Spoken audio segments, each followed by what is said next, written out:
Hello friends, welcome to my channel. आज आपण बनवणार आहोत लहान मुलांना आवडणारे टोमॅटो केचप, जे आपण फास्ट फूडसाठी सुद्धा यूज करू शकतो। त्यासाठी लागणारे साहित्य आहे टोमॅटो। मी इथे 1 किलो टोमॅटो बारीक कापून घेतले आहेत।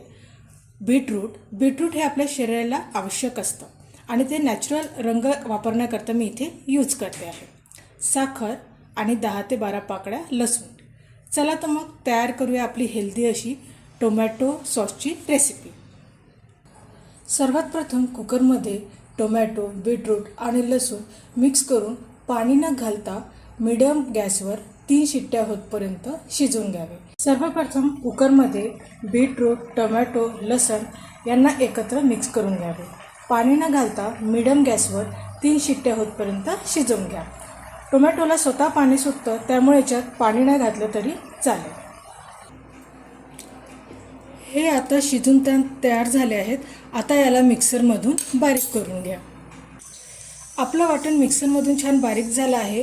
आता त्याला चाळणीने छान चाळून घ्यायचं, म्हणजे टमाटरच्या बिया किंवा जाड जो काही पल्प असेल तो निघून जाईल आणि छान असा पातळ आपला सॉस तयार होईल। आता आपलं तयार झालेलं वाटण कढईमध्ये घ्यायचं। त्यामध्ये मी पाऊण वाटी साखर यूज करते आहे।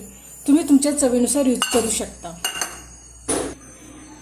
त्यामध्ये अर्धा चम्मच मीठ चवीनुसार आणि 2 चम्मच लाल तिखट टाकून थिकनेस आपली दाटसर येतपर्यंत शिजवून घ्या। याला आता मंद आचेवर 20 ते 30 मिनिटं शिजवून घ्या, म्हणजे त्याची कन्सिस्टन्सी आहे ती याची छान दाटसर येईल। पहा, आपले टोमॅटो सॉस छान शिजून तयार आहे आणि कन्सिस्टन्सी त्याची व्यवस्थित आलेली आहे। तयार आहे आपले छान नॅचरल पौष्टिक असे होममेड टोमॅटो सॉस। नक्की करून पहा, तुम्हालाही आवडेल। व्हिडिओ आवडल्यास लाईक करा, शेअर करा, सबस्क्राईब करा। भेटूया नवीन रेसिपीत। धन्यवाद।